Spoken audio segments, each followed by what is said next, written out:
प्रदर्शनी का अवलोकन करते हुए प्रधानमंत्री नरेंद्र मोदी तस्वीरों में आपको नजर आ रहे होंगे।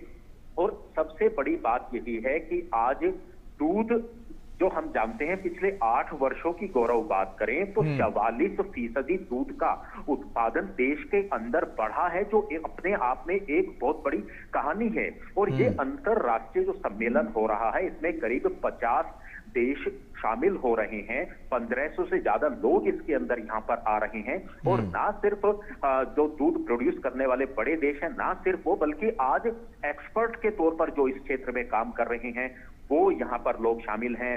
जो प्रगतिशील किसान हैं वो इस सम्मेलन का हिस्सा बन रहे हैं। और दूध के उत्पादन के अंदर किस तरीके से लगातार रिसर्च हो रही है, किस तरीके से पशुओं को जो खाने का चारा है उसकी गुणवत्ता बढ़िया होनी चाहिए, उस पर आजकल काफी कंपनियां काम कर रही हैं। और एक सबसे बड़ा उदाहरण जो इस एक्सपो के अंदर, इस सम्मेलन के अंदर जो देखने को मिल रहा है गौरव, ये हम अपने दर्शकों को विशेष तौर पर बताना चाहते हैं कि आज मेक इन इंडिया के तहत, स्टार्टअप इंडिया के तहत ऐसी कंपनी सामने आई हैं जो आज चारा भी बना रही हैं पशुओं के लिए, ताकि एक अच्छा दूध जो है वो पशु दे सके। पशुओं को बीमारी से बचाना है, पशुओं के दूध के उत्पादन को बढ़ाना है, उनकी ब्रीड को लगातार आगे बढ़ाना है। इस पर काफी रिसर्च लगातार पिछले कई वर्षों में हुआ है और ये संभव हो पाया है सिर्फ मोदी सरकार की नीति और नियत के कारण, क्योंकि किसान को प्राथमिकता में रखते हुए, ग्रामीण अर्थव्यवस्था को ध्यान में रखते हुए पिछले कई वर्षों के दौरान ऐसी योजनाओं को धरातल पर, जमीनी स्तर पर उतारा गया है, जिसका आज सबसे बड़ा उदाहरण देखने को मिल रहा है कि आज दूध के क्षेत्र में, दूध के उत्पादक जितने भी हैं उसमें आज हम निर्यात कर रहे हैं दुनिया को, दूसरे देश को। हम कई ऐसे प्रोडक्ट हैं दूध के साथ साथ, मिल्क पाउडर के साथ साथ, चीज के साथ साथ, जो हम दूसरे देशों को भेज रहे हैं। चॉकलेट, देखिए चॉकलेट ऐसी चीजें हैं जो हमें दूसरे देशों पर ही हमें निर्भर रहना पड़ता था और विदेशों से वो आती थी, लेकिन अमूल ने पिछले कुछ वर्षों पहले ही अमूल ने इसकी भी शुरुआत कर दी है। और आज जितने भी नए नए स्टार्टअप बन रहे हैं, नई कंपनी आ रही हैं, हर प्रोडक्ट को वो बनाने के लिए लगातार आगे बढ़ रहे हैं। दूध है, दही है, मक्खन है, ये सारी वो चीजें हैं जिसमें आज देश लगातार एक्सपोर्ट कर रहा है।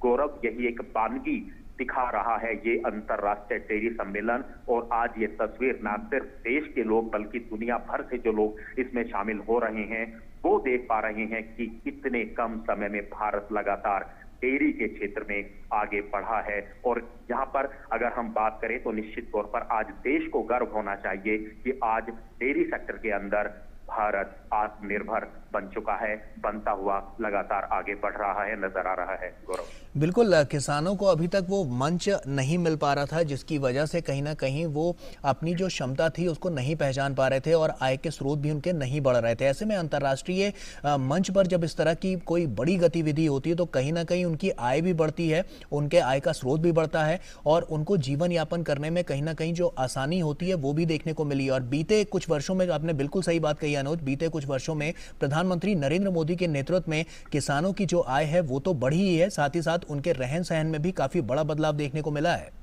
देखिए, सबसे बड़ी बात है कि किसान की अगर हम बात करें, किसान उत्पादन पहले भी करता था, लेकिन उत्पादन में उसकी क्वालिटी नहीं थी। क्वालिटी इसलिए नहीं थी क्योंकि टेक्नोलॉजी का किसी भी तरीके से कोई उसके पास साधन उपलब्ध नहीं थे। लेकिन टेक्नोलॉजी को प्रधानमंत्री नरेंद्र मोदी ने लगातार बढ़ावा दिया और ये कहा कि हमें टेक्नोलॉजी को किसान तक, गांव तक पहुंचाना है। हमें उसके लिए वो मशीनरी हम लोगों को मुहैया करानी है जिसकी उसे जरूरत है। उसे सिर्फ पसीना बहाने की जरूरत नहीं है। अगर वो मेहनत करना चाहता है तो वो टेक्नोलॉजी के माध्यम से काफी आगे बढ़ सकता है। और वो ही आज हम देख रहे हैं कि जब आप ड्रोन, खेतों के ऊपर उड़ते हुए जब आप ड्रोन देखते हैं, चाहे वो कीटनाशक हैं उनका वो छिड़काव करते हैं, जिसके लिए पहले 4-4 घंटे लगते थे, आज 4 एकड़ के अंदर 10 मिनट के अंदर छिड़काव होता है। ये ऐसी वानगी भर है जो मैं अपने दर्शकों को हम बता रहे हैं कि चाहे वो ट्रेन हो, चाहे वो ड्रोन हो, चाहे वो ट्रैक्टर की नई टेक्नोलॉजी हो, चाहे कल पुर्जे जो आजकल लगातार आ रहे हैं। और सबसे बड़ी बात है कि फसलों के उत्पादन को बढ़ाने के लिए जिस तरीके से सोइल हेल्थ टेस्टिंग की शुरुआत की गई थी, वो एक मील का पत्थर साबित हुई है। कीटनाशकों का कम उपयोग हो, ऑर्गेनिक खेती को बढ़ावा ज्यादा मिले, किसानों की लागत कम हो, उत्पादन उसका बढ़े, ये एक सबसे बड़ी प्राथमिकताओं में से केंद्र सरकार और प्रधानमंत्री नरेंद्र मोदी की रही है। और आज इसी का सबसे बड़ा आज उदाहरण है कि आज देश के अंदर खाद्यान्न का इतना बड़ा भंडारण है कि आज दूसरे दुनिया के देशों को हम खाद्यान्न के क्षेत्र में हम उनको एक्सपोर्ट कर रहे हैं। और इसी के साथ, क्योंकि अलाइड सेक्टर कृषि का माना जाता है, डेयरी सेक्टर, और डेयरी सेक्टर के अंदर भी आज एक नई इबारत देश लिखता हुआ नजर आ रहा है। बिल्कुल, लगभग 50 देशों से करीब 1500 प्रतिभागी इसमें भाग ले रहे हैं। ऐसे में इंटरनेशनल लेवल पर अगर हम देखें, अंतर्राष्ट्रीय स्तर पर देखें, तो एक मैसिव लेवल पर यह पूरा कार्यक्रम है वो आयोजित है और ये सम्मेलन काफी the global charismatic leader, the champion of the earth, as he joins us for this inaugural session. Also, a good greetings to the Honorable Chief Minister of Uttar Pradesh, Shri Yogi Adityanath ji, and to Shri Purushottam Rupala ji, the Honorable Minister of Fisheries, Animal Husbandry and Dairying, Government of India. Please be seated. Namaskar to everyone. Excellencies, ladies and gentlemen, a very hearty welcome to one and all, and a pleasure to be greeting and welcoming all of you to the inaugural session of the IDF World Dairy Summit 2022, which is happening in India after 48 long years. Last time when we had it in the year 1974, that time we were a milk deficit country. But today in 2022, as we stand here to welcome you all, we stand so very proud that today India is not only a milk self-sufficient country, but also the world's largest producer of milk. Further, ladies and gentlemen, the Indian dairy sector is growing almost double the rate as that compared to the world average, with a very unique self-sustainable model that provides livelihoods and supports the small farmers, the landless farmers, some 8 crore of them, eliminating the middlemen, giving them a regular source of income, and where women have been the key drivers of growth. They have been the main change makers in this sustainable model, and we stand so very proud of this cooperative model of the dairy sector. But then, ladies and gentlemen, further we all agree that world over, we all struggling to maintain a balance on 3 important dimensions of sustainability, that of economic, environment, and social sustainability. And thereby it becomes important towards viewing the dairy industry as a nucleus of other allied activities, the promise which it can bring towards addressing the food and the nutritional security, towards providing livelihoods to the people, and the promise towards protecting the environment. So, as we discuss on this very important aspect for the global dairy industry, at the very onset, on behalf of all present here, on behalf of the entire global dairy industry, we would like to first thank the global charismatic leader, Honorable Prime Minister Modi, who has been a global beacon of change, transformation, adaptivity, someone who has been encouraging and promoting the traditional wisdom and knowledge, and at the same time, new technologies, innovations, and out-of-box thinking. He, ladies and gentlemen, has been a global crusader for economic, social, and environment sustainability. And under his dynamic leadership, today, India is marching ahead towards shaping a more inclusive, equitable, climate-sensitive, clean, green, Atmanirbhar growth for a happy, healthy, prosperous, and a globally competitive India. And as the entire dairy industry stands in letter and spirit with the Honorable Prime Minister's this vision and determination, on behalf of everyone, we would like to first thank, once again, let's, ladies and gentlemen, join in thanking the Honorable Prime Minister in leading this summit here. And may I request our Honorable Minister, Shri Purushottam Rupala ji, to kindly felicitate the Honorable Prime Minister with a shawl on behalf of everyone present here. And And presenting this very special memento to the Honorable Prime Minister. This memento, ladies and gentlemen, is of the Iron Man of India, Sardar Vallabhbhai Patel, who set India on the Milky Way. In fact, he advocated the farmers for setting up the cooperatives and the cooperatives setting up their plants. The seeds which he sowed, we are reaping the fruits today. So let's begin, ladies and gentlemen, the summit as per our Indian traditions and customs by invoking the blessings of the Supreme Power. And for that we have the 4 students from Gurukul who are going to be rendering the Swasti Vachan.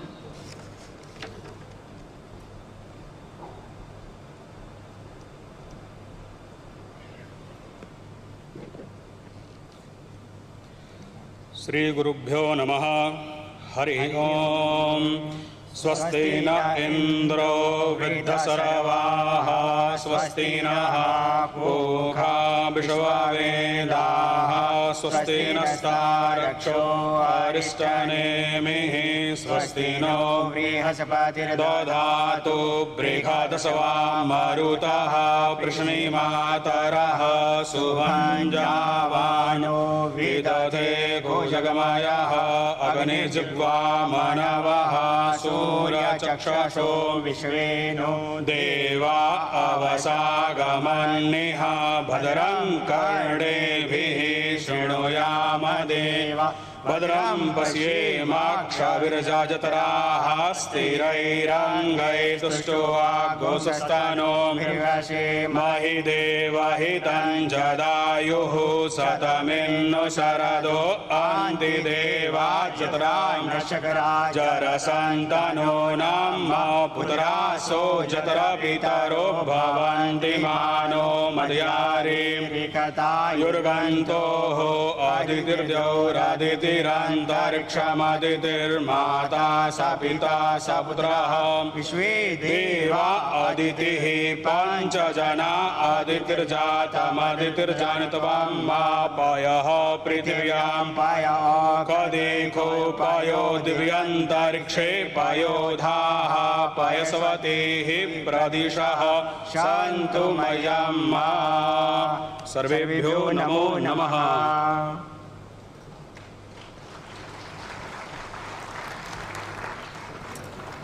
Thank you for this auspicious beginning and infusing so much of positive energy of the air.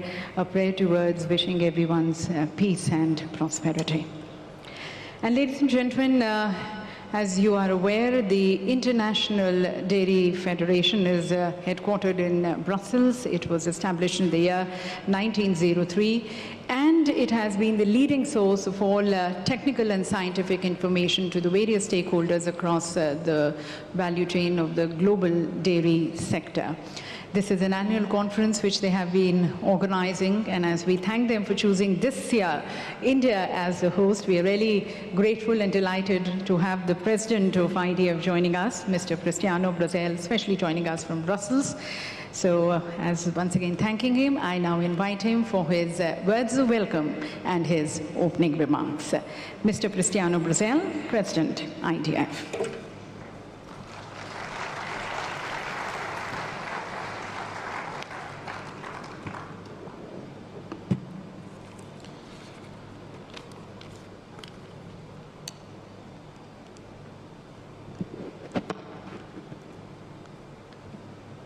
Manya Pradhan, Mantri Mahidaya, इस दायरे शिखर सम्मेलन में आपकी गरिमाही उपस्थिति हमारे लिए गर्व की बात है।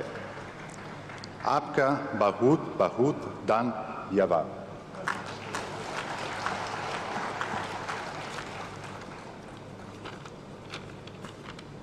Honorable Prime Minister Shri Narendra Modi Ji, Chief Ministers Shri Yogi Ji and Shri Bhupendra Patel Ji, Union Minister of Fisheries, Animal Husbandry and Dairy Shri Parshata Rupala, Minister of States Dr. Balya and Dr. Murugan, President of Indian National Committee and the Secretary Sri Spang, and dear Minesh Shah, and officers of NDDB, our dear Indian hosts, international guests, ladies and gentlemen, welcome to the IDF World Dairy Summit 2022. This is not ordinary opening. This is the comeback of the IDF World Dairy Summit after 2 years of recess due to the pandemic. This full auditorium, the extraordinary exhibition center, the quality of the crop program, panelists and public speak out about the unequal recovery capacity and resilience of the global dairy sector. And this makes me so proud, so enthusiastic about this summit and so optimistic about the future. I hinted it before, but now I'm sure our sector, all of you here present, are capable to overcome any obstacle, no matter how hard and challenging it is, and not only survive, but become even stronger. You will see it around this venue. You will hear in the multiple sessions that you will see it around this venue. You will hear in the multiple sessions that we'll have. You will learn it from the conversation and discussions from your colleagues and friends you will meet here after 2 years. Yes, we are stronger, we are wiser, and we are better. During these last 2 years, not did we only renew our long commitment with the noble purpose of nourishing the world with nutritious, healthy and sustainable foods, an activity that the dairy sector has been performing for thousands of years, since the beginning of the time. But we have also strived to do it under the most difficult circumstances, and we made it. Billions of people around the globe depend on the daily work of all us to keep production, processing and commercialization working in a changing world and environment. At least 1 billion people depend on the livelihoods we provide. And all together we manage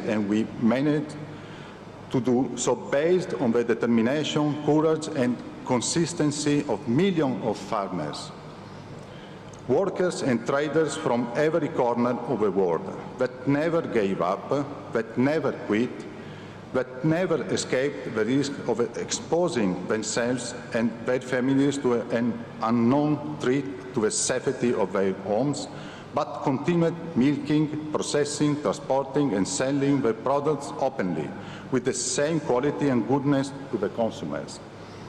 We encourage you to download the IDF Annual Report 2021-2022 from our website to learn more about our achievements and join us for the closing session on Thursday before lunch. We have always known it, but as it usually happens in crises such as the one we dealt with in the past years, the insights and reflection you get from them make you more aware, more conscious and more responsible than ever. During these years, we doubled our efforts to produce safe, quality and affordable milk and dairy products in even more sustainable ways. We assumed new commitments in terms of carbon footprint and greenhouse gas emissions reduction, improving animal welfare and climate action that add up to the Dairy Declaration of Rotterdam, adopted in the World Dairy Summit of Rotterdam 6 years ago. During these challenging 2 years, we launched the Pathways to Dairy Net Zero initiative with the Global Dairy Platform and other organizations supported by larger numbers of farmers, processors and companies from around the world. And we started relevant discussions in multiple forums, such as the UN Sustainable Food System, COP26 and the upcoming COP27. On Thursday, we will launch the revised IDF LCA methodology, the well-recognized tool to calculate greenhouse gas emissions in the dairy sector. IDF is proud to have led and supported the global dairy sector in this fascinating and challenging journey to the future. Everything like you are going to experience during these days is part of that support, that commitment with the global dairy sector that has lasted for the last 190 years and will certainly last many more. As you will see, we are already managing and building the future of dairy. In the next few days, you will be inspired by leaders, farmers, and experts. We invite you to attend at the end of the day the IDF Dairy Innovation Award ceremony. Dairy is part of a sustainable diet and food system. As former UN Secretary Ban Ki-moon said at the IDF World Dairy Summit 2018 in Daejeon, South Korea, milk is perfection. Milk is a complete food and rich source of important nutrients such as proteins, carbohydrates, vitamins and minerals in biologically available forms. And dairying provides livelihood and economic resilience to millions of people across the world. At the same time, the dairy sector is an essential contributor to the UN Sustainable Development Goals. We are so happy to be in India for this year's summit. Personally, also, I am really happy, considering that India is the largest producer of milk and considering the important role of milk in India, culture and economy. It makes perfect sense to bring our worldwide dairy community here for this timely learning and networking event. I would like to finish by thanking the National Dairy Development Board of India and the organizing committee, as well as to all the people that worked for almost a year for the fantastic job they have done in making this World Dairy Summit possible, the greatest annual event of the global dairy community.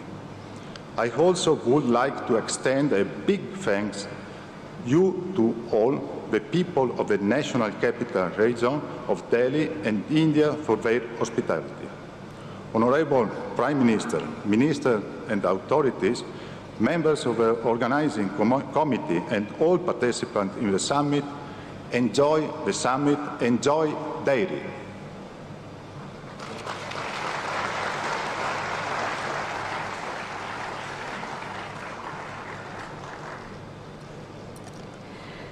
Thank you, sir, for your insights into this conference and the promise which this conference brings. And as you mentioned, the last 2 years have been really challenging for everyone because of the COVID. But if you see, the Indian dairy sector has continued to grow at an astounding rate. If we talk about our milk production growing at 6% as against 2% of the global industry. And this happens in spite of the VUCA effect, the volatility, uncertainty, complexity, and ambiguity casted by the COVID. The Indian dairy sector has exhibited a very resilient growth. So growing and going forward, going ahead for more sustainable and resilient growth of the sector, we now invite the views and the guidance of our Honorable Minister of Fisheries, Animal Husbandry and Dairy, Shri Purushottam Rupalaji. I request and invite the Honorable Minister for his address.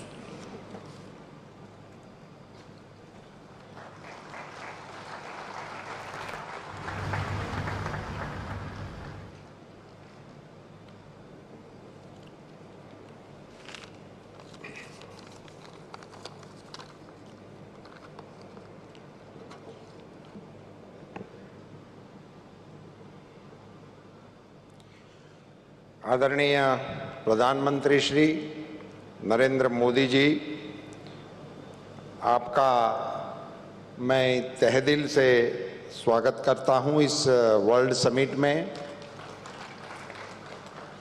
World dairy summit 2022 48 साल के बाद भारत में आयोजित हो रहा है और world summit में विश्व के सबसे लोकप्रिय नेता के रूप में हमारे प्रधानमंत्री श्री इस कार्यक्रम में मौजूद है। ये वर्ल्ड स्तर के मेले के लिए बहुत ही एक उपयुक्त संदेश आज यहाँ से होने वाला है। मंच पर विराजमान उत्तर प्रदेश के यशस्वी मुख्यमंत्री श्रीमान योगी आदित्यनाथ जी, मंत्रिमंडल में मेरे दोनों सहयोगी डॉक्टर बालियान जी, डॉक्टर मुरुगन जी, हमारे सांसद श्रीमान Sharma ji, world dairy federation के आदरणीय अध्यक्ष ब्राजीलिया, हमारे वर्ल्ड फेडरेशन के डीजी मिसेस कैरोलिना, हमारे सचिव महोदय स्वैन जी, इस सारे कार्यक्रम का आयोजन करने का जिम्मा जिनके कंधों पे हैं, हमारे एनडीडीबी के चेयरमैन श्रीमान मिनेश जी, मंच पर विराजमान हमारे एक और भी सांसद महोदय हैं जो आज सूट पैंट में इधर आए हैं, डेयरी के मालिक के रूप में श्रीमान सागर जी, और सभी हमारे गणमान्य अतिथि and all the delegates from the abroad, I welcome all you from bottom of my heart. आप सभी का स्वागत है। आदरणीय प्रधानमंत्री जी, एक करीबन 50 साल के बाद जब समिट हो रहा है और जब 1974 में ये समिट यहाँ हुआ था, तब हमारा दूध का प्रोडक्शन 23 मिलियन था और आज जब हम इस समिट को कर रहे हैं तो 220 मिलियन टन यानी कि 10 गुना दूध की वृद्धि। और आपका जो स्लोगन है आत्मनिर्भर भारत का, जो 74 में दूध उत्पादन हो रहा था वो हमारी मांग के अनुरूप में कम था और आज हम एक्सपोर्ट करने की स्थिति में हैं। सो संपूर्ण आत्मनिर्भर अंग के रूप में आज आप यहाँ इस समिट की अध्यक्षता कर रहे हैं, बड़े गरिमा का विषय है। सब इस डेयरी का थीम है dairy for nutrition and livelihood. Nutrition के लिए और रोजगारी के लिए, अपनी चलाने के लिए, अपना जीवन यापन चलाने के लिए डेयरी का क्या प्रयोजन है, उसी पर ये थीम पर ये समिट का आयोजन किया गया है। मैं आपकी जानकारी के लिए बताना चाहूँगा सर, इसमें 24 जैसे सेशन होंगे जिसमें अलग अलग एक्सपर्टीज के द्वारा मार्गदर्शन दिया जाएगा, पैनल डिस्कशन होगा। 156 लोग इसमें अपनी बात रखेंगे, 156 लोग अपनी बात रखेंगे। इसमें से 89 लोग एब्रोड से आने वाले हैं, वो अपना विषय यहाँ रखेंगे। इसके जरिए मैं ये जताना चाहता हूँ कि हमारे देश के जो डेलीगेट्स हैं, हमारे जो फार्मर्स हैं, उनको इन सारे एक्सपर्टीज के साथ अपनी बात को साझा करने का, समझने का, इंटरनेशनल गुड प्रैक्टिसेस को देखने का, समझने का बहुत सुंदर अवसर इस समिट के द्वारा हम मिल रहे हैं। हमारे देश में 8 करोड़ परिवार इस बिजनेस के साथ जुड़े हुए हैं, जो दूध उत्पादन के साथ जुड़े हुए हैं। हमारे देश में जो दूध उत्पादन होता है उसका मूल्य है 9.5 लाख करोड़।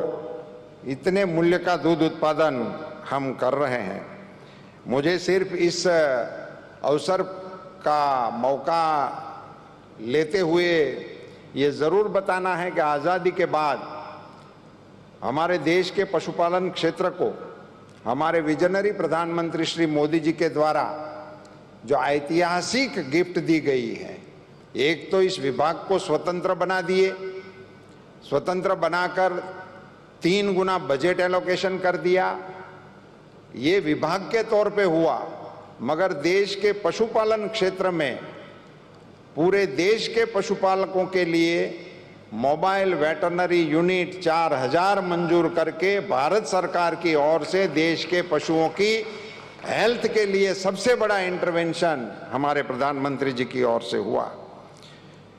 करीबन 700 करोड़ रुपए की लागत से 4,332 मोबाइल वेटरनरी यूनिट आपके निर्देशन में मंजूर किए गए हैं। आपने एक हेल्थ के रिलेटेड एक बहुत बड़ा इंटरवेंशन लिया। उत्तर प्रदेश के सम्माननीय मुख्यमंत्री श्री विराजमान हैं। आपने 11 सितंबर 19 को मथुरा से पूरे देश के पशुओं को वैक्सीनेशन कराने का भारत सरकार के खर्चे से ऐलान किया था। एक बहुत बड़ा इंटरवेंशन आपकी ओर से हो गया और 13,000 करोड़ रुपए की मातबर राशि का भी एलोकेशन आपने इसके लिए किया है। आपने जापान सरकार के साथ सहयोग करते हुए उत्तर प्रदेश और बिहार जैसे हमारे बड़े और पशुपालन से जुड़े हुए राज्यों को डेयरी डेवलपमेंट करने के लिए एक MOU किया हुआ है और इनके कारण इन दोनों प्रदेशों में आगे चलकर आप डेयरी के कारोबार को बढ़ाना के काम में हम योगदान दे पाएंगे। मुझे ये बताते हुए बहुत ही खुशी हो रही है सर कि इस डेयरी सेक्टर और कृषि सेक्टर को आपने जिस प्रकार से आगे बढ़ाया है और आज आपकी गरिमामय उपस्थिति से पूरे विश्व में इस डेयरी का मैसेज जब देने वाले हैं, तब मैं एक छोटी सी बात बताना चाहूँगा कि डेयरी की जब भी चर्चा होती है तो उसमें दूध ही आता है। दूध और दूध के रिलेटेड और चीज़ माखन घी वगैरह की बात होती है।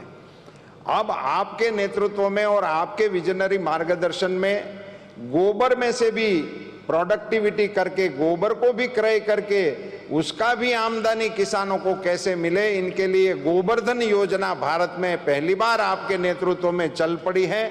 और मैं बताते हुए बड़ा हर्ष हो रहा है कि अगली हमारे डेयरियों की जब AGM होगी तो उसमें दूध की आय के साथ साथ गोबर की आय का जिक्र भी होना शुरू हो जाएगा। मैं पिछले पखवाड़े हमारे गुजरात की एक बनास डेयरी के AGM में गया था तो वहां जिक्र हुआ था कि उन्होंने 1 करोड़ रुपए का गोबर खरीद करके कार्यक्रम को शुरू भी कर दिया है।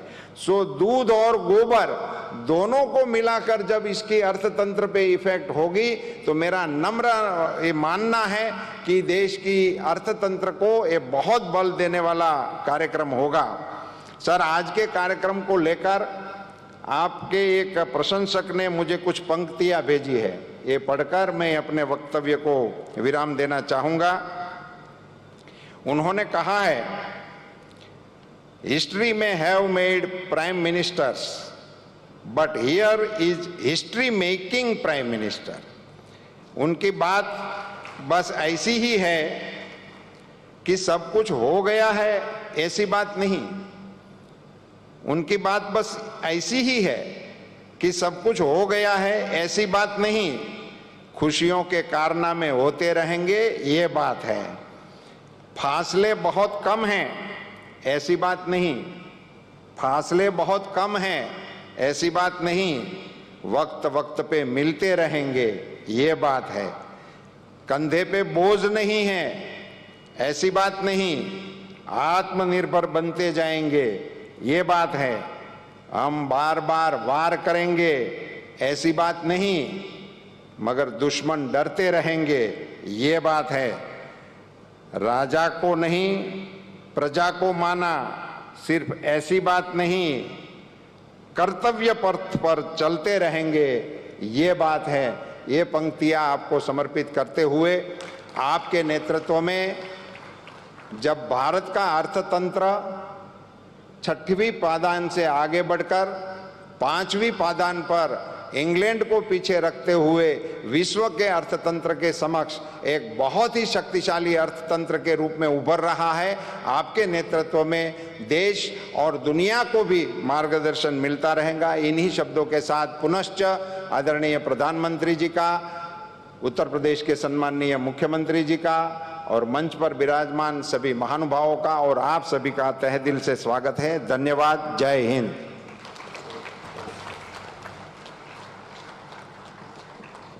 बहुत बहुत धन्यवाद माननीय मंत्री जी आपके उद्बोधन के लिए। और यहाँ पर उपस्थित सभी के जो भाव हैं, जो श्रद्धा है माननीय प्रधानमंत्री जी के लिए, उसे इन पंक्तियों के द्वारा यहाँ हमारे साथ साझा करने का बहुत बहुत धन्यवाद. And ladies and gentlemen, our Honourable Minister also highlighted the various conducive policies and environment which in the last 8 years we have seen the government taking it, bringing about a transformational change in the Indian dairy sector.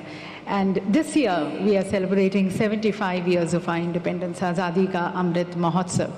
In the last 75 years, if we see, we have been able to really cast impressive footprints and real massive footprints in the dairy sector. So we would now like to share with you and showcase this outstandingly remarkable and inspiring, transformational and progressive journey of the Indian dairy sector through a short film. And may I request our Honorable Prime Minister, sir, to kindly launch this film with a click of the remote and to declare the IDF World Dairy Summit 2022 open. India, the land of many regions, numerous languages, and 1.3 billion hearts. We look different. We speak different. We eat different. But what we wish is the same. Sarve bhavantu sukhinah, sarve santu niramayaha. May all be happy, may all be healthy. So that together we all stand in the spirit of Ek Bharat Shresth Bharat. And this spirit is truly exemplified with one emotion in every heart: milk. An emotion etched in our culture so deeply that without dairy, our daily life is unthinkable. Dairy consumption in India has evolved over time. The National Dairy Development Board implemented Operation Flood in the 70s, which made the cooperative model emerge as the backbone of India's mighty dairy sector. India has come a long way from being a milk deficit nation to becoming a self-sufficient nation in milk, largely produced by small and marginal farmers, which tells the success story of our hard-working farmers and reflects the strength of rural India. Since 2014, under the dynamic leadership of our Honorable Prime Minister, Shri Narendra Modi, India's dairy sector has flourished multifold.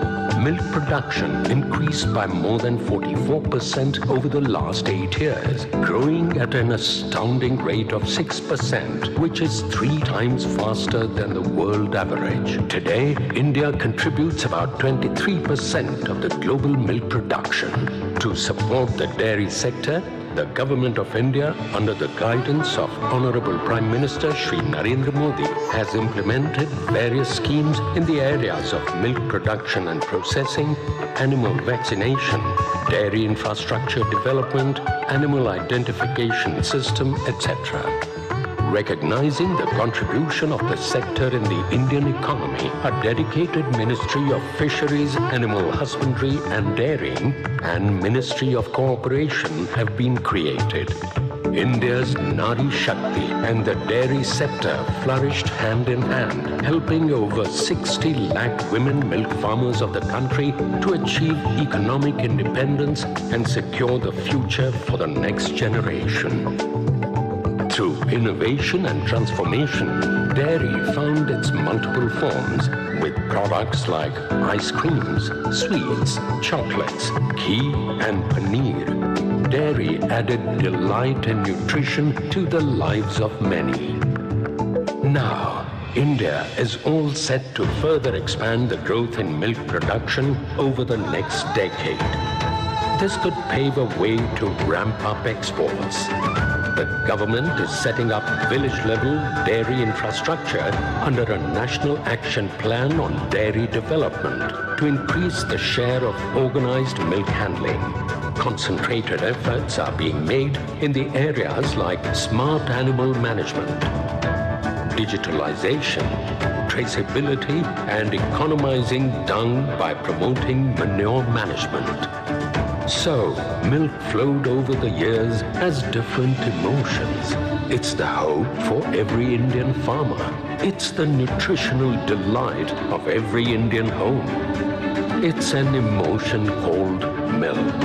And that's why 100 million dairy farmers thank our Honorable Prime Minister for inaugurating the International Dairy Federation World Dairy Summit 2022. Come, let's raise a toast with a glass full of emotions, a glass full of milk. So, ladies and gentlemen, as we raise a toast to this flourishing Indian dairy sector with a glass of milk, I think we also agree that the dairy sector has a very vital role and responsible role towards the realization of the Sustainable Development Goals, especially SDG 1, 3, 5, 8, and 10. But then the advancement of these goals definitely require a very determined will and a leadership which is as global, which is as vocal for local as for global. And that is where, ladies and gentlemen, we now seek the views and the guidance of the global leader, our Honorable Prime Minister, whose charismatic leadership is today influencing the world. And someone who's always believed that this whole world is one big family, Vasudhaiva Kutumbakam. He's always worked with this very spirit. And that is the reason the views and the expressions, the progressive guidance of his today stands equally important to the Indian global sector as to the global dairy sector. So once again, as I thank Honorable Prime Minister on behalf of everyone present here, I now request Honorable Prime Minister Modi ji for his inaugural address.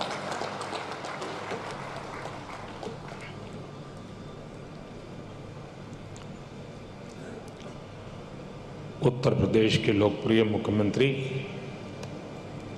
Yogi Adityanath ji, केंद्रीय मंत्रिमंडल में मेरे सहयोगी श्री पुरुषोत्तम रूपाला जी, अन्य मंत्रीगण, सांसदगण,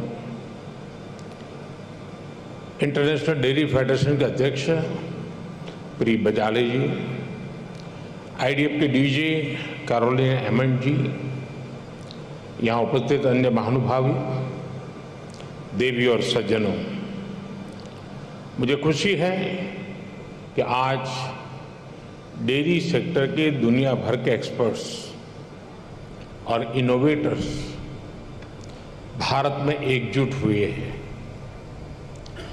मैं world dairy summit में अलग अलग देशों में, अलग अलग देशों से आए हुए सभी महानुभावों का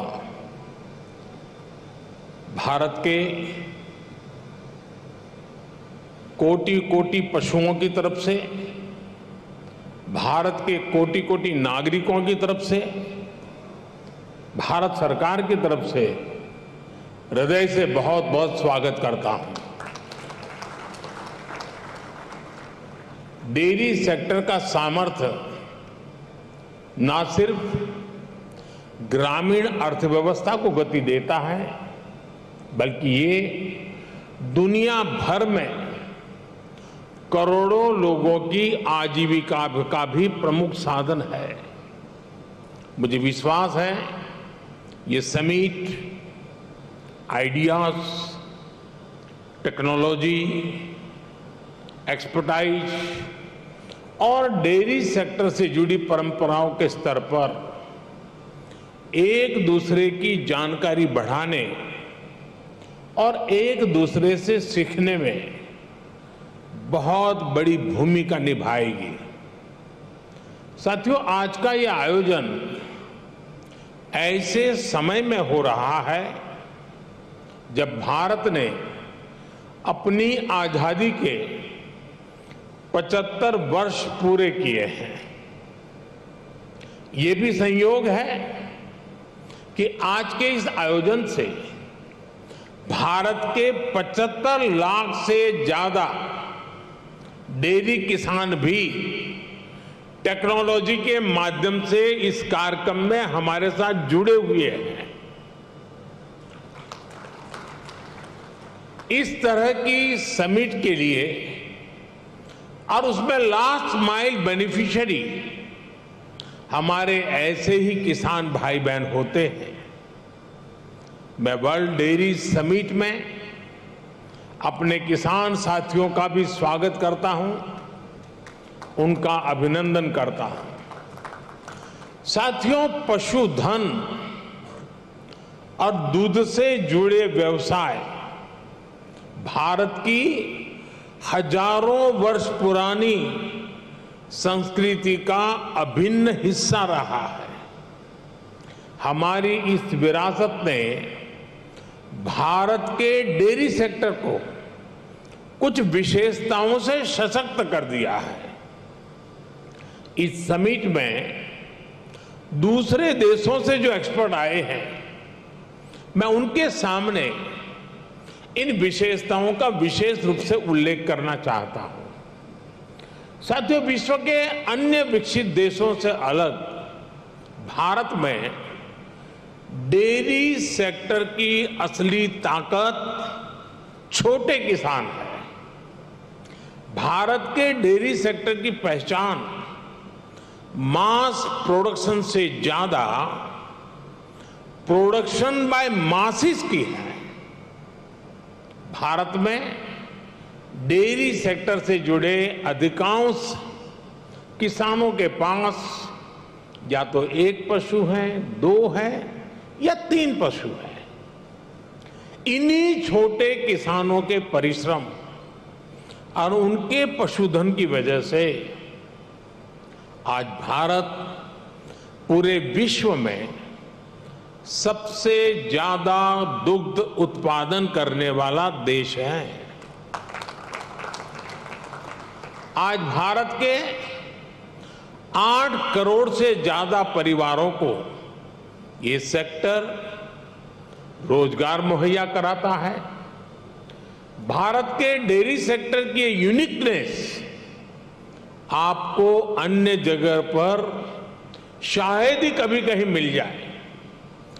आज वर्ल्ड डेयरी समिट में इसका जिक्र मैं इसलिए भी कर रहा हूं क्योंकि विश्व के अनेक गरीब देशों के किसानों के लिए ये एक बेहतरीन बिजनेस मॉडल बन सकता है। साथियों, भारत के डेयरी सेक्टर की इस खासियत को एक और यूनिकनेस से जबरदस्त सपोर्ट मिलता है।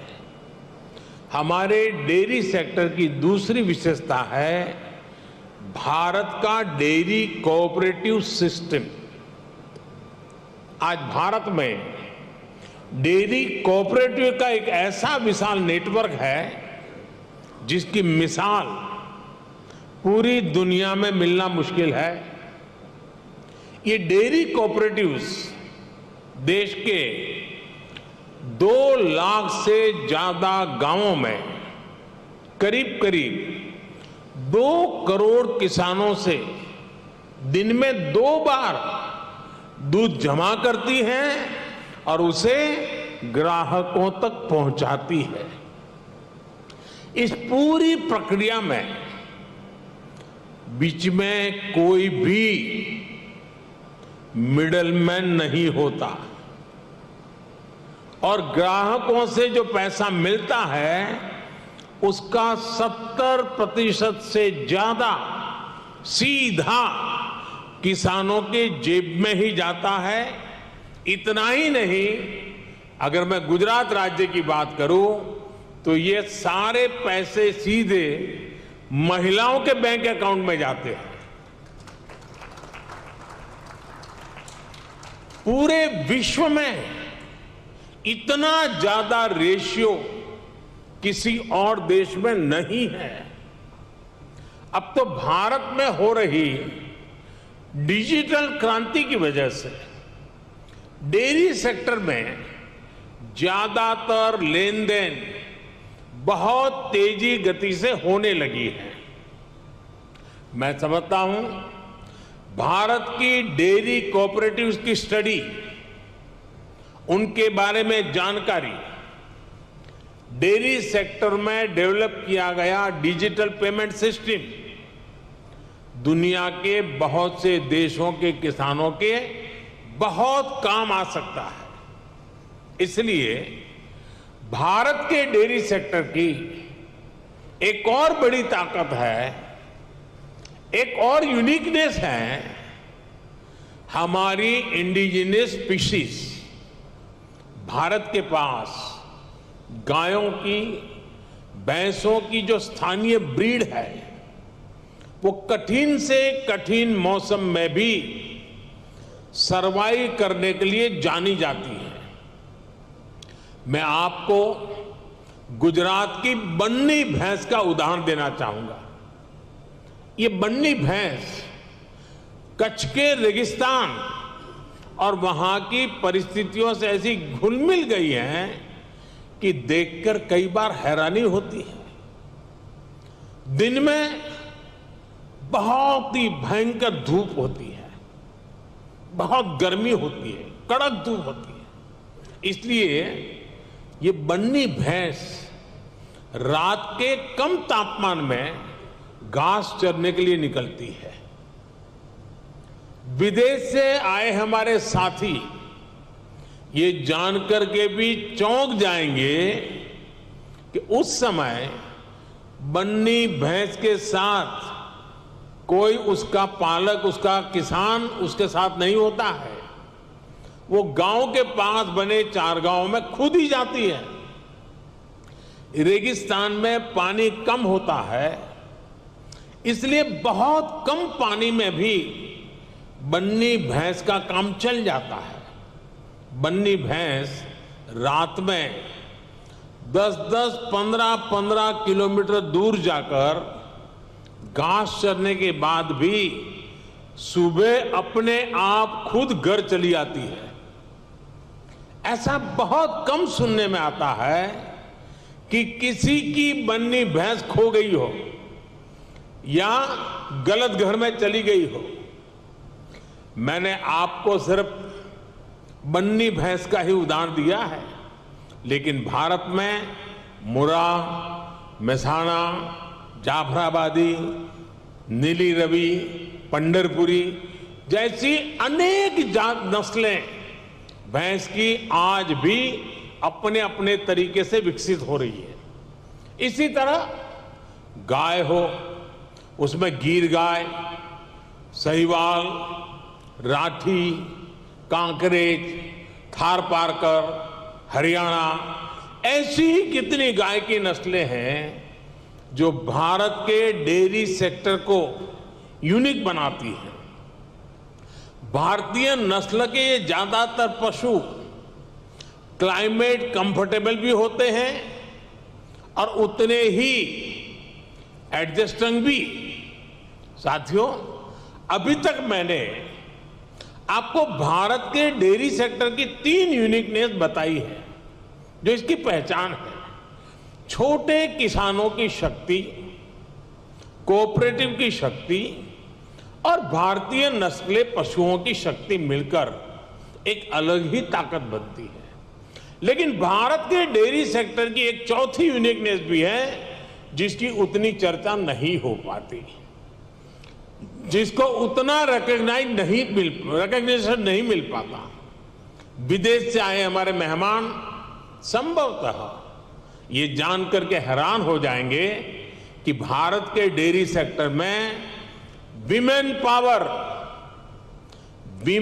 पावर 70% वर्कफोर्स का प्रतिनिधित्व करती है।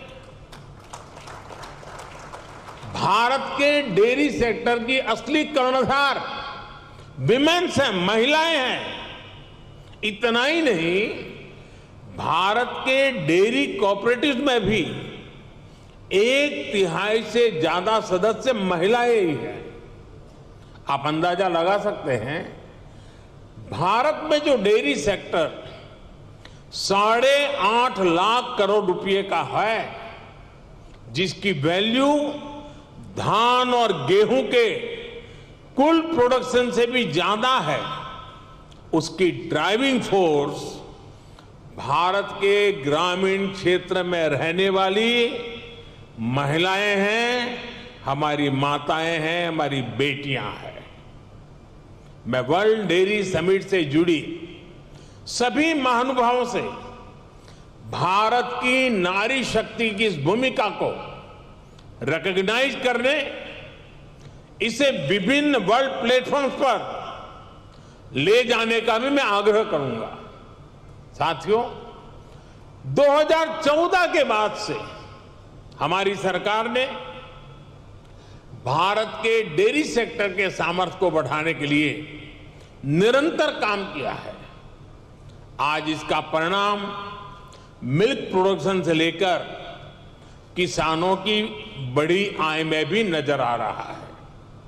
2014 में भारत में 146 मिलियन टन दूध का उत्पादन होता था। अब ये बढ़कर 210 मिलियन टन तक पहुंच गया है, यानी करीब करीब 44% की वृद्धि।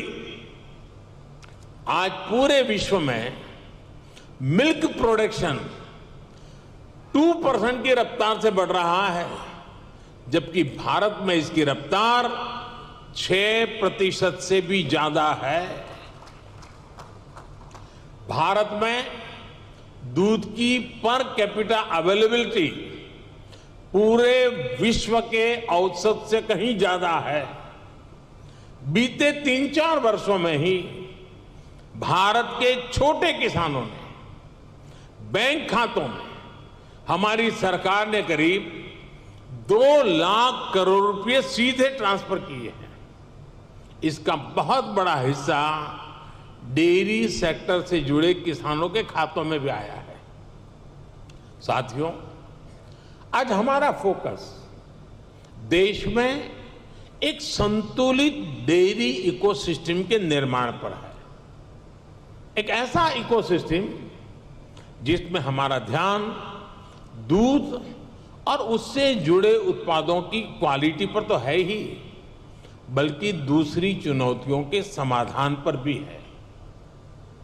किसान को अतिरिक्त आय, गरीब का सशक्तिकरण, स्वच्छता, केमिकल फ्री खेती, क्लीन एनर्जी और पशुओं की केयर, ये सभी आपस में जुड़े हुए हैं। यानी हम डेयरी सेक्टर को, पशुपालन को भारत के गांवों में ग्रीन और सस्टेनेबल ग्रोथ का बहुत बड़ा माध्यम बना रहे हैं। राष्ट्रीय गोकुल मिशन, गोवर्धन योजना, डेयरी सेक्टर का डिजिटाइजेशन और पशुओं का यूनिवर्सल वैक्सीनेशन, इसी दिशा में हो रहे प्रयास है।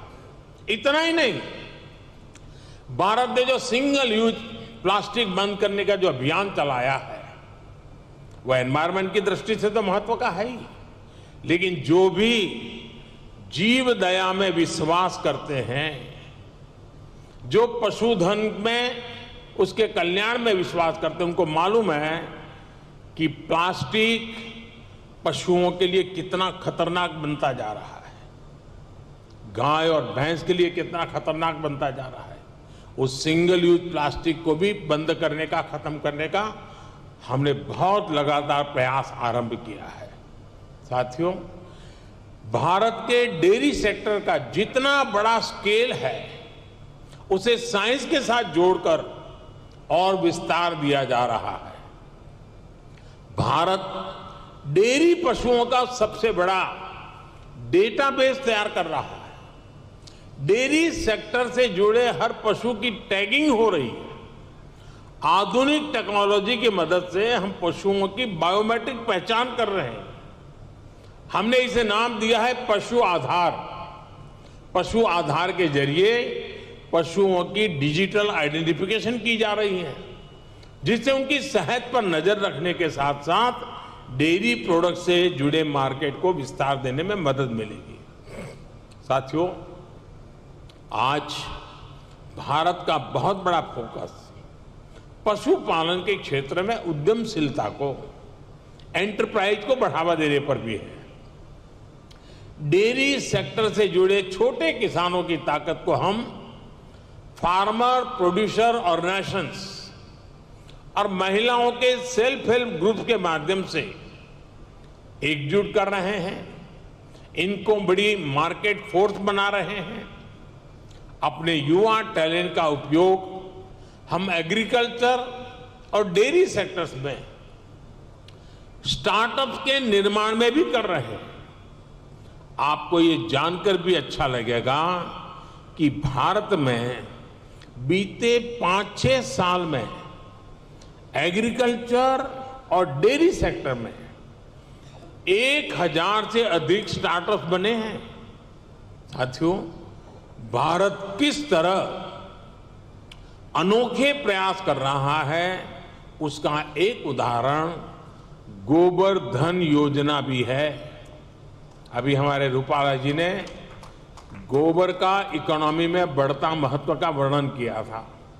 आज भारत में पशुओं के गोबर से बायोगैस और बायो सीएनजी बनाने का एक बहुत बड़ा अभियान चल रहा है। हमारी कोशिश है कि डेयरी प्लांट्स अपनी जरूरत की अधिकतर बिजली गोबर से ही पूरी करें। इससे किसानों को गोबर का भी पैसा मिलने का रास्ता बन रहा है। इस प्रक्रिया में जो ऑर्गेनिक खाद बनती है उससे किसानों को खेती के लिए एक सस्ता माध्यम मिल जाएगा। इससे खेती की लागत भी कम होगी और मिट्टी भी सुरक्षित रहेगी। भारत में आज नेचुरल खेती पर, नेचुरल फार्मिंग पर भी अभूतपूर्व बल दिया जा रहा है, जिसमें पशुओं की बहुत बड़ी भूमिका है। साथियों, मैं अक्सर कहता हूं कि खेती में मोनोकल्चर ही समाधान नहीं है, बल्कि विविधता बहुत आवश्यकता है। ये पशुपालन पर भी लागू होता है। इसलिए आज भारत में देसी नस्लों और हाइब्रिड नस्लों दोनों पर ध्यान दिया जा रहा है। इससे जलवायु परिवर्तन से होने वाले नुकसान की आशंकाओं को भी कम किया जा सकेगा। साथियों, एक और बड़ा संकट पशुओं को होने वाली बीमारियों का है। पशु जब बीमार होता है तो एक किसान के जीवन को प्रभावित करता है, उसकी आय को प्रभावित करता है। ये पशुओं की क्षमता, उसके दूध और इससे जुड़े दूसरे उत्पादों की क्वालिटी पर भी असर डालता है। इसलिए भारत में हम पशुओं के यूनिवर्सल वैक्सीनेशन पर भी बल दे रहे हैं। हमने संकल्प लिया है कि 2025 तक हम 100% पशुओं को फूट एंड माउथ डिसीज और ब्रुसेलोसिस की वैक्सीन लगाएंगे। हम इस दशक के अंत तक इन बीमारियों से पूरी तरह से मुक्ति का लक्ष्य लेकर चल रहे हैं। साथियों, आज आपके बीच चर्चा करते हुए मैं डेयरी सेक्टर के सामने आई सबसे ताजा चुनौती का भी जिक्र करूंगा। पिछले कुछ समय में भारत के अनेक राज्यों में लंपी नाम की बीमारी से पशुधन की क्षति हुई है। विभिन्न राज्य सरकारों के साथ मिलकर केंद्र सरकार इसे कंट्रोल करने की पुरजोश कोशिश कर रही है। हमारे वैज्ञानिकों ने लंपी स्किन डिसीज की स्वदेशी वैक्सीन भी तैयार कर ली है। वैक्सीनेशन के अलावा जांच में तेजी लाकर पशुओं की आवाजाही पर नियंत्रण रखकर उस बीमारी को काबू करने की कोशिश की जा रही है। साथियों, पशुओं का वैक्सीनेशन हो या फिर दूसरी टेक्नोलॉजी, भारत पूरी दुनिया के डेयरी सेक्टर में कंट्रीब्यूट करने के लिए और सभी साथी देशों से सीखने के लिए हमेशा तत्पर रहा है। भारत ने अपने फूड सेफ्टी स्टैंडर्ड्स पर भी बहुत तेजी से काम किया है। आज भारत लाइव स्टॉक सेक्टर के लिए एक ऐसे डिजिटल सिस्टम पर काम कर रहा है जो इस सेक्टर की एंड टू एंड एक्टिविटीज को कैप्चर करेगा। इससे इस सेक्टर में सुधार के लिए जरूरी सटीक जानकारी मिल पाएगी। ऐसी ही अनेक टेक्नोलॉजी को लेकर जो काम दुनिया भर में हो रहे हैं उसको ये समिट अपने सामने रखेगी। इससे जुड़ी एक्सपर्टाइज को हम कैसे शेयर कर सकते हैं, इसके रास्ते सुझाएगी। मैं डेयरी इंडस्ट्री के ग्लोबल लीडर्स को भारत में डेयरी सेक्टर को सशक्त करने के अभियान में शामिल होने के लिए आमंत्रित करता हूं। मैं इंटरनेशनल डेयरी फेडरेशन की भी उनके बेहतरीन काम और योगदान के लिए प्रशंसा करता हूं। आप सभी का, जो विदेश से आए हुए मेहमान का, मैं फिर से स्वागत करता हूं, उनका अभिनंदन करता हूं। और मैं एक लंबे अरसे के बाद, करीब 5 दशक के बाद भारत को आप सबका स्वागत करने का मौका मिला, आप सबके साथ विचार विमर्श करने का अवसर मिला, और यहां से जो मंथन से अमृत निकलेगा, इस हमारे अमृत काल में देश के ग्रामीण जीवन के अर्थतंत्र को विकसित करने में, देश के पशुधन के सामर्थ्य को और मजबूत बनाने में, और देश के गरीब से गरीब के सशक्तिकरण में भी बहुत बड़ा योगदान देगा। इसी अपेक्षा और आशा के साथ आप सबका बहुत बहुत आभार, बहुत बहुत शुभकामनाएं। धन्यवाद। Thank you, Honorable Prime Minister, sir, for your very inspiring and motivating address and guiding the entire global dairy industry. Thanking the Honorable Prime Minister for sharing also his experiential views, which comes from his working also at the grassroots level. Ladies and gentlemen, the Honorable Prime Minister shared with us the various initiatives which are being taken by the Government of India towards developing a more sustainable ecosystem for the dairy sector. Also, as he shared his experiential views with us, he guided the entire industry. Look forward for greater collaborations with the other countries in cooperating our traditional wisdom with the new technologies and modernizations. एक बार पुनः माननीय प्रधानमंत्री जी का विशेष रूप से फिर से धन्यवाद करते हुए हम उनका बहुत बहुत धन्यवाद करते हैं अपना कीमती समय हमें देने का, साथ साथ हमारा मार्गदर्शन करने का। आप सुन रहे थे प्रधानमंत्री नरेंद्र मोदी को, जिन्होंने उत्तर प्रदेश के ग्रेटर नोएडा में India expo centre and mart में अंतर्राष्ट्रीय डेयरी सम्मेलन 2022 का अवलोकन किया। साफ तौर पर प्रधानमंत्री ने कई अहम बातें कही कि किस तरह से डेयरी फार्मिंग के साथ साथ जब हम बात करते हैं